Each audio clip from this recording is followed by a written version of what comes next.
Very good morning, very good afternoon and very good evening दोस्तों।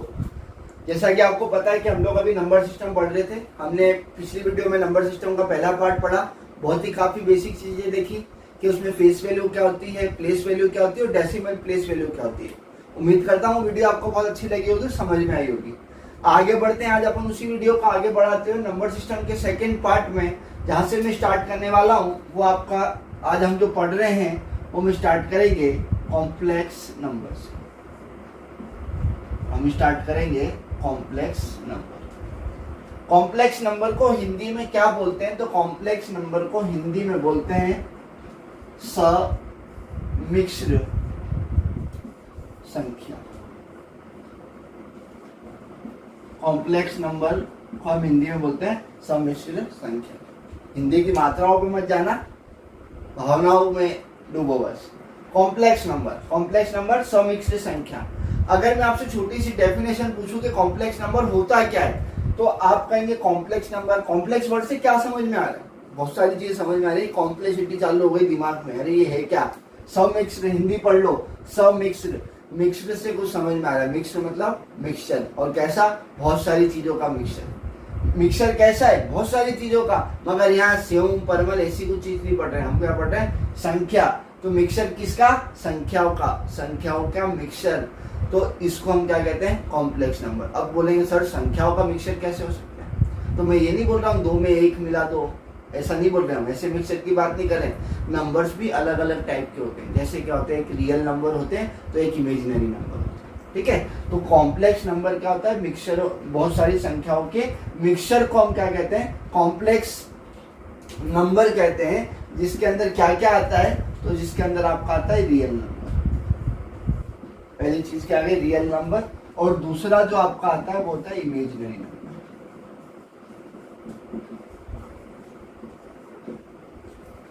बात समझ में आई? पहला रियल नंबर और दूसरा क्या होता है? इमेजिनरी नंबर, ठीक है। रियल नंबर से पहले मैं इमेजिनरी पर आता हूँ। इमेजिनरी का मतलब होता है कल्पना करना, या फिर हम हिंदी में इसको बोलते हैं काल्पनिक। वो संख्या जिसकी हम कल्पना ही कर सकते हैं। बात समझते हैं? इमेजिनरी क्या है? जैसे अपन रात को सो रहे, नींद में हमें आया, अरे यार कल तो मैं BMW में घूम रहा था, तो क्या सिर्फ इमेजिनेशन था, हम सोच रहे थे उस चीज को। तो ऐसे ही मैथ्स में एक इमेजिनरी नंबर होता है, काल्पनिक नंबर होता है। आप कल्पना कुछ भी कर सकते हो। आपका बस चले तो आप एरोप्लेन को हाथ में लेके घूम सकते हो, वो भी तो आपका इमेजिनेशन। तो ऐसे ही मैथ्स के अंदर अगर इमेजिनेशन की बात करते हैं तो आप लोगों ने शायद 9th क्लास में पहला चैप्टर पढ़ा होगा जिसके अंदर आपको इमेजिनरी नंबर दिया जाता है, वो होता है आई को हम बोलते हैं आयोटा। बात समझ रहे हो? इमेजिनरी नंबर होता है आई क्या होता है? आयोटा। और इस आई की वैल्यू क्या होती है? तो आई की वैल्यू होती है I² = -1। और हम इसको क्या लिख सकते हैं? I √−1। बात समझ में आई? इमेजिनरी नंबर क्या होता है? जिसकी आप कल्पना करते हो, काल्पनिक नंबर। I = आयोटा, I² = -1 और I √−1। क्लियर है? इमेजिनरी नंबर में सिर्फ इतना ध्यान रखना है आपको कि क्या होता है। फायदा में बहुत छोटे एग्जाम में पूछ सकते हैं, नहीं तो ऐसी कोई दिक्कत वाली बात नहीं है इसमें। हम बात करेंगे रियल नंबर क्या होता है। क्लियर है आपको? आप इतनी सी बात को नोट डाउन करें, हम रियल नंबर की बात करेंगे। रियल नंबर क्या होता है? चलो आइए देखते हैं।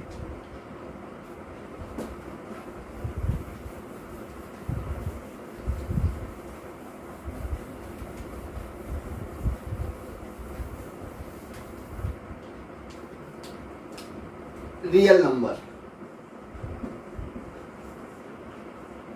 अभी आपने बोला कॉम्प्लेक्स नंबर। दो कॉम्प्लेक्स नंबर में क्या क्या होता है? एक रियल नंबर होता है, एक इमेजिनरी नंबर होता है। रियल नंबर को आप बोलते हो वास्तविक संख्या, जो है रियल में है। रियल जो है वही वास्तविक, वही रियल।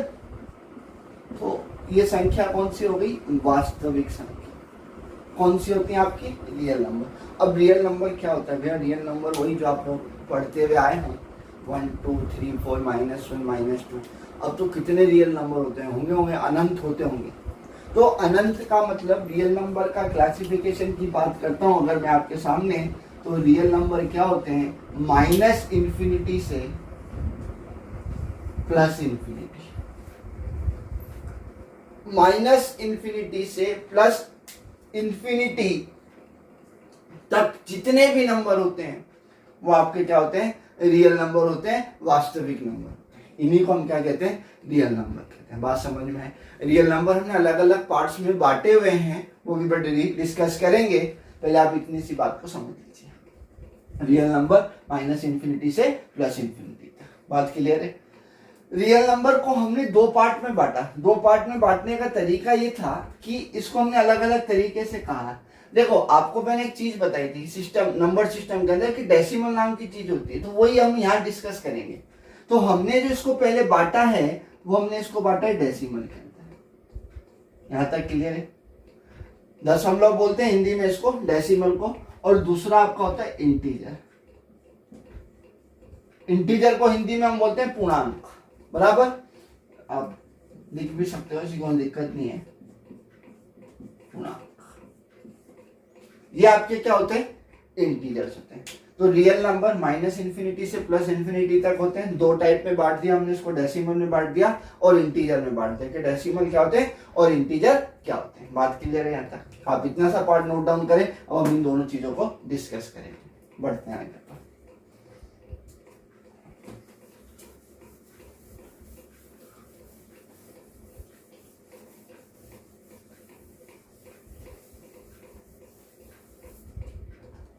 सबसे पहले मैं बात करूंगा डेसिमल की, कि डेसिमल क्या होता है, दशमलव क्या होता है। डेसिमल में मैंने आपको बताया था कि कोई भी एक नंबर है, लिखा 2.312 या 313, ये होता है आपका दशमलव। इस बिंदु को हम दशमलव बोलते हैं, डेसिमल बोलते हैं। इसके बाद के जो नंबर होते हैं वो 0 से लेकर 9 तक होते हैं, मतलब 10 डिजिट के नंबर होते हैं। क्योंकि इसको रीड पढ़ा कैसे जाता है, 2.313। हम इसको नहीं बोलते हैं 303, ऐसा नहीं बोलते, हम इसको बोलते हैं 313, इंडिविजुअल गिनते हैं। तो ये तो आपका होता है डेसिमल। बात क्लियर है? अगर ये आपका डेसिमल है तो मैं आज आपको इसके अंदर बताने वाला हूं और क्या चीजें होती है। तो पहली चीज, सपोज करो मैंने कोई एग्जांपल लिखा 0.5, क्या लिखा है 0.5। 0.5 का मतलब ये क्या लिखा हुआ है, ये पॉइंट है, डेसिमल है। आप इसको 5/10 लिख सकते हो, आप इसको इस तरीके से लिख सकते हो 5/10, यहां तक कोई दिक्कत। और अगर मैं एग्जांपल लेता हूं तो आप इसको ऐसा भी लिख सकते हो 0.333333। हम कोई भी वैल्यू बार बार रिपीट होती है तो हम इसको क्या लिखते हैं 0.3 और ऊपर क्या लगा देते हैं उसके ऊपर बराबर है। क्लियर है बात? तीसरी बात मैं आपसे कह रहा हूं कि कोई नंबर लिखा मैंने 0.142, ये भी डेसिमल होगा।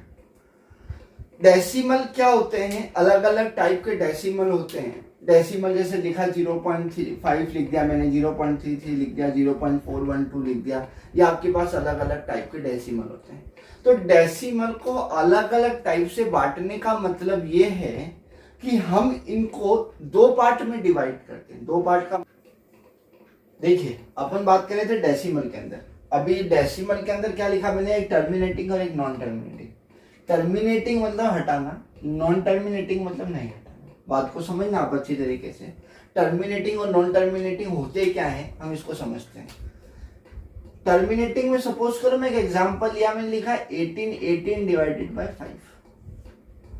आप 18 को 5 से डिवाइड करोगे तो इस फ्रैक्शन से आपको कंप्लीट आंसर मिलेगा और कंप्लीट आंसर होगा 3.6।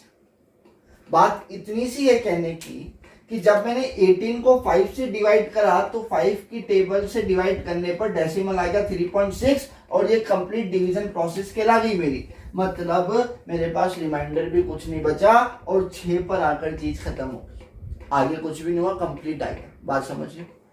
नॉन टर्मिनेटिंग का मतलब क्या होता है, ये सपोज करो मैं एक एग्जांपल लेता हूं, मैंने डिवाइड करा 16/3।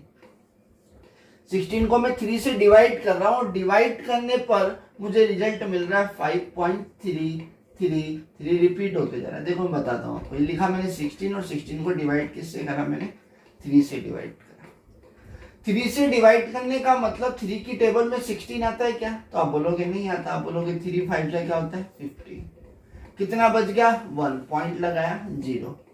3 3 जा 9, कितना बच गया 1, फिर पॉइंट है 0, 3 3 जा। कहने का मतलब ये 3 रिपीट होता जाएगा, बार बार चीजों को रिपीट करेगा। तो नॉन टर्मिनेटिंग नंबर के अंदर क्या होता है, एक होता है रिपीटिंग और एक होता है नॉन रिपीटिंग। मैंने ये 16/3 लिखा, 16/3 लिखा, तो जो क्या 5.333, ये चीज क्या हो गई, रिपीट हो गई।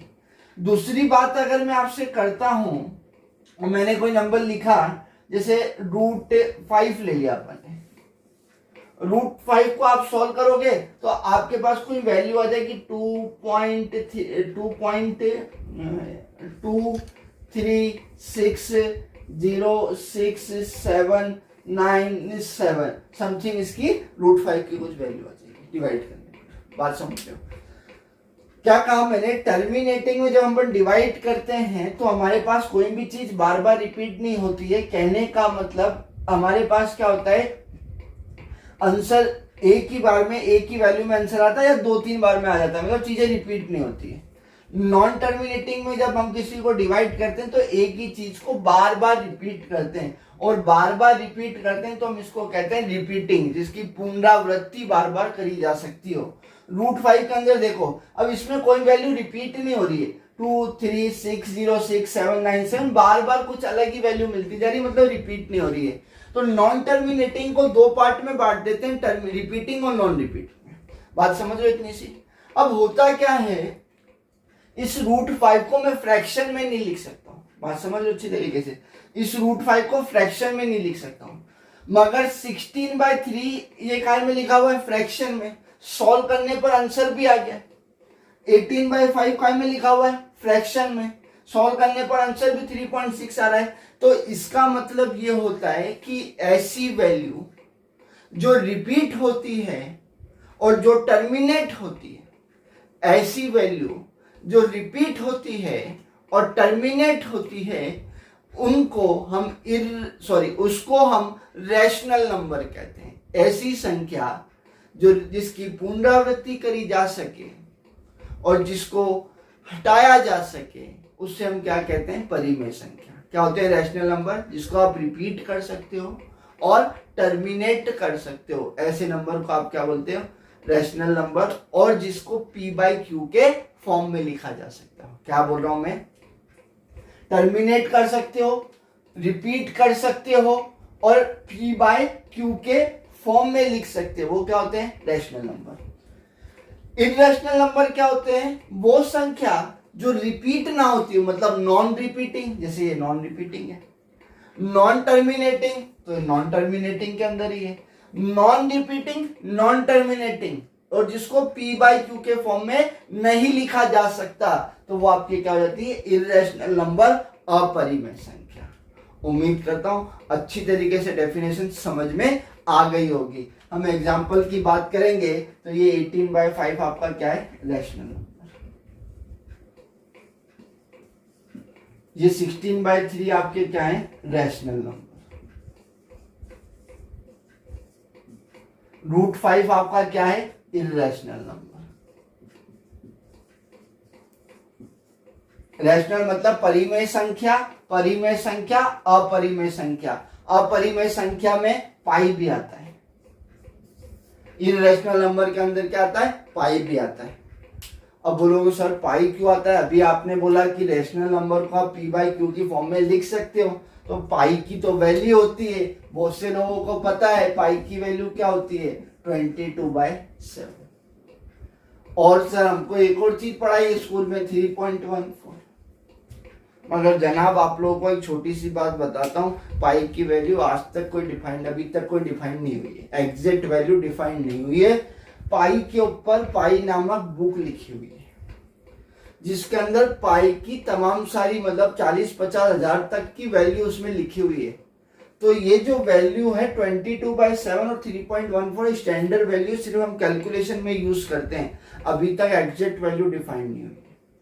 अगर एग्जैक्ट वैल्यू डिफाइंड नहीं है तो हम इस संख्या को काय में डिनोट करते हैं, अभी इररेशनल नंबर में लिखते हैं। तो पाई आपका क्या है, इररेशनल नंबर। रूट के जितने भी होते हैं, √2, √3, √4, ये सारे आपके क्या है, सॉरी √4 नहीं, √2, √3, √5, ये आपके सारे क्या होते हैं, अपरिमेय संख्या, इररेशनल नंबर। रैशनल नंबर क्या होते हैं, terminating, repeating and written as p by q form, उसी को हम क्या बोलते हैं, रैशनल नंबर। बात क्लियर है? कोई दिक्कत है यहाँ तक? उम्मीद करता हूँ बात अच्छी तरीके से समझ में आई होगी। एक क्वेश्चन लेते हैं अपन इसी के ऊपर, ये हटा देता हूँ, आप नोट डाउन कर लीजिए इतने से पार्ट को। देखिए छोटा सा क्वेश्चन है, find rational number between A and B. A और बी के बीच में क्या बताना है, परिमेय संख्या ज्ञात करनी। रैशनल नंबर मतलब परिमेय संख्या। अभी मैंने बताया क्या होते हैं रैशनल नंबर। चार ऑप्शन आपके सामने, 3a plus b by 4, 2a plus 5 by 2, a plus 2 by 3 और d एन और t नॉट, मतलब नन ऑफ दिस, इनमें से कोई भी नहीं। अब बहुत से लोगों का इसका आंसर आया होगा नन ऑफ दिस। अब क्यों आया होगा मैं बताता हूँ। हम लोगों ने जो स्कूल में चीज पढ़ी वो एक ही चीज पढ़ी है कि किसी भी रैशनल नंबर को निकालना है तो a प्लस बी कर दो, 2 से डिवाइड कर दो, उन दोनों के बीच में क्या आ जाता है, रैशनल नंबर आ जाता है। बिल्कुल ठीक है, कोई दिक्कत नहीं, मैं गलत नहीं बोल रहा हूं, मगर हम कॉम्पिटिटिव एग्जाम में चीजों को अपग्रेड कर चुके हैं और एग्जाम जो हमारे एग्जाम कंडक्ट होती है वो भी अपग्रेड हो चुकी है। बात को समझना आप। a प्लस बी बाय 2, क्यों इसमें ऐसा ऑप्शन है क्या, a प्लस बी बाय 2 नहीं है, तो जरूरी थोड़ी ना ये ऑप्शन लिखे तो गलत हो। तो किसी भी दो रैशनल नंबर, किसी भी दो नंबर के बीच में परिमेय संख्या कैसे निकालते हैं, तो वो आप कैसे निकालोगे, तो आप इसको लिख लो, वो होता है a k plus b upon k plus 1। अब बोलो k क्या है, तो k कुछ भी हो सकता है। k क्या हो सकता है, 1 भी हो सकता है, 2 भी हो सकता है, 3 भी हो सकता है, 4 भी हो सकता है, 5 भी हो सकता है, कुछ भी हो सकता है। अब देखते हैं, अगर मैं k की वैल्यू 1 रखता हूं तो अब k की जगह 1 रखो तो कितना हो जाएगा, a इंटू 1 कितना हो जाएगा, a प्लस b, 1 और 1 कितना हो जाएगा, 2, तो आंसर आएगा a प्लस बी बाई 2, तो जो हमें स्कूल में पढ़ा हुआ है, मगर ऐसा ऑप्शन नहीं है।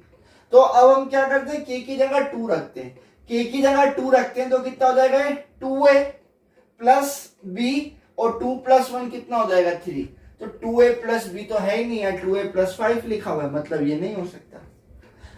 अगला आते हैं, क्या रखते हैं, 3, मैंने k की जगह रखा 3, 3 का मल्टीप्लाई a से करा, 3a प्लस b, 3 प्लस 1 कितना हो जाएगा, 4, ये रहा ऑप्शन, 3a प्लस b और 4।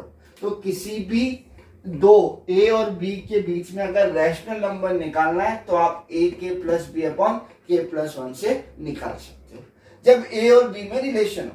अगर इसकी जगह कोई नंबर दे रखा होता, 2 और 3 दे रखा होता, तो 2 plus 3 divided by 2, 5 by 2 answer हो जाता। कैसे, इतनी बात समझ में आई आपको, ये कैसे निकालना है, a k plus b upon में k प्लस 1।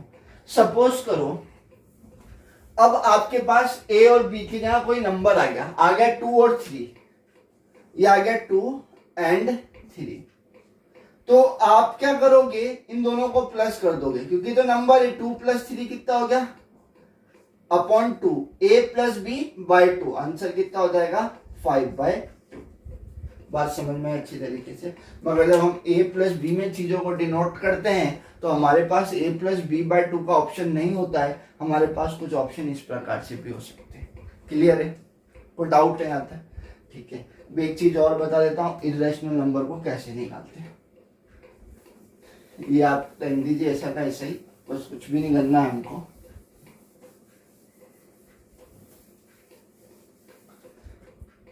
इसकी जगह हम यहाँ कर लेते हैं, find irrational number between A and b. Irrational number निकालना है, मैंने बताया इर्रेशनल नंबर क्या होते हैं, non terminating and non repeating, मतलब रूट में जो भी आंसर आया तो रूट में ही होगा। तो इरेशनल नंबर निकालने के लिए आप क्या लिखोगे, रूट ए बी। अगर बाई चांस स्क्वायर में ऑप्शन ना हो, क्यूब में ऑप्शन हो, तो ये हो जाएगा cube root of a b. ये सपोज करो आपको दे दिया ऑप्शन, क्वेश्चन दे दिया कि 2 और 3 के बीच में क्या निकालो, इरेशनल नंबर, तो आप लिखोगे 2 मल्टीप्लाई बाय 3 कितना हो जाएगा, 6। ये आपका क्या हो गया, इरेशनल नंबर। सपोज करो ऑप्शन स्क्वायर में ना हो कि क्यूब में दे रखा हो, तो भी कोई दिक्कत नहीं है, क्यूब ऐसा का ऐसा हो जाएगा और ये क्या आ जाएगा, 6। मगर क्यूब ये सॉल्व हो जाएगा। अब आप इसको क्या लिख सकते हो, 2 मल्टीप्लाई बाय 3, ये कितना हो जाएगा 6। क्या इसमें से कुछ बाहर निकल रहा है? नहीं निकल रहा, नहीं निकल रहा है, मतलब क्या हो गया, ये √6 हो जाएगा। तो ऐसे ऑप्शन आपको मिल सकते हैं, जैसे क्यूब में भी मिल सकते हैं, 4 के उसमें मिल सकते हैं। तो हम इरेशनल नंबर कैसे निकालते हैं? √ab, क्यूब में दे रखा हो तो क्यूब ऑफ ab। तो किसी भी दो नंबर के बीच में अपरिमेय संख्या निकालनी है तो आप इस प्रकार से निकाल सकते हैं। तो उम्मीद करता हूं इतनी सी चीज आपको अच्छी तरीके से समझ में आई होगी कि रैशनल नंबर क्या होता है, इरेशनल नंबर क्या होते हैं, रियल नंबर्स क्या होते हैं, कॉम्प्लेक्स नंबर क्या होते हैं, और जो मैंने आपको बताया इमेजिनरी नंबर। कल हम अगली वीडियो में आएंगे और इंटीजर्स के बारे में पढ़ेंगे, पूर्णांक क्या होते हैं, जिसके अंदर मैं सारी चीज लेकर आऊंगा, होल नंबर, रैशनल नंबर, और उससे रिलेटेड कुछ क्वेश्चंस लेकर आऊंगा। उम्मीद करता हूं वीडियो आपको पसंद आई होगी, तो लाइक करें, चैनल को सब्सक्राइब करें और हमारे साथ बने रहें। Thank you so much.